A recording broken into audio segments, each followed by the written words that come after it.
আমার বাচ্চারা মনে করে খাবারের শান্তি হচ্ছে বিরিয়ানি, আর আমার স্বামী ওইটাই মনে করে বিরিয়ানি হলে আর কিছু লাগে না। তাই আবারও চলে আসলাম নতুন রান্নার ব্লগ নিয়ে। আর কি রান্না করব আর কি গল্প করব ওইটাই আপনাদের শেয়ার করতেছি। তো আসসালামু আলাইকুম, আমি আপনাদের সাবিয়া আপা। তো আমি আল্লাহর রহমতে অনেকটাই সুস্থ আছি আর ভালো আছি। তাই আপনাদেরকেও দোয়া করি সবসময় আপনারা ভালো থাকেন। তাই আমি বাচ্চাদের পছন্দের আজকে বিরিয়ানি রান্না করতেছি। অনেক দিন ধরে বাচ্চাদের বিরিয়ানি খাওয়া হচ্ছে না। আমাদের ঘরের একটা উৎস হচ্ছে আমার মেয়ে যা বলবে তাই আমরা চেষ্টা করি ওটাই করতে। মেয়েদের আবদার সব বাবা মাই চায় আবদারটা মিটাতে। তাই আজকে এই যে শুরু করে দিলাম রান্না বান্না। প্রথমে তো আমি পেঁয়াজটা ভেজে নিয়েছি, তারপর দিয়েছি আদা রসুন ভেজে তারপরে এই যে মশলা দিচ্ছি। একদম ভাজা ভাজা করে নিলাম, এখন পানি দেই নাই। এখন মাংস দিয়ে তারপরে এগুলা ভাজা ভাজা চলবে।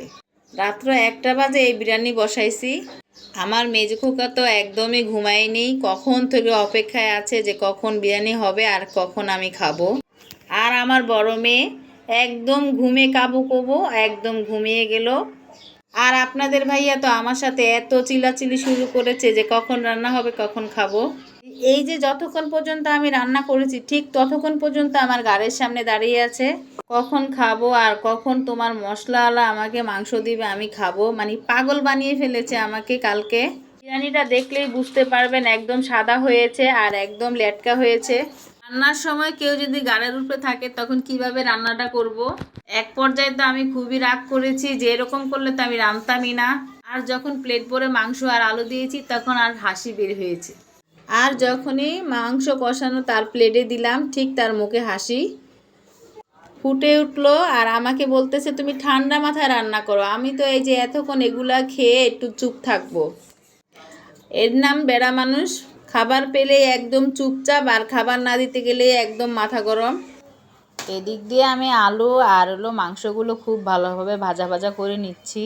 যত ভাজা ভাজা হবে ঠিক ততটাই মজা লাগবে, যত মশলা কষানো হবে ঠিক ততটাই বিরিয়ানিটা মজা লাগবে।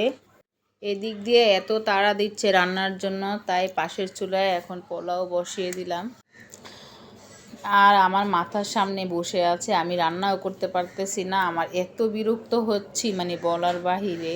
এদিক দিয়ে আমার মাংস কিন্তু এখনও হয়নি, তারপরও আমি পোলাও বসিয়ে দিলাম। এই যে পানি দিয়ে দিলাম, পানি দিয়ে আমি আর একটু কষাবো। এই যে দেখেন এখন ঢেকে দিব। আর এদিক দিয়ে দেখেন আমি তাড়াতাড়ি করে এই যে পোলাওটা বসাই দিলাম।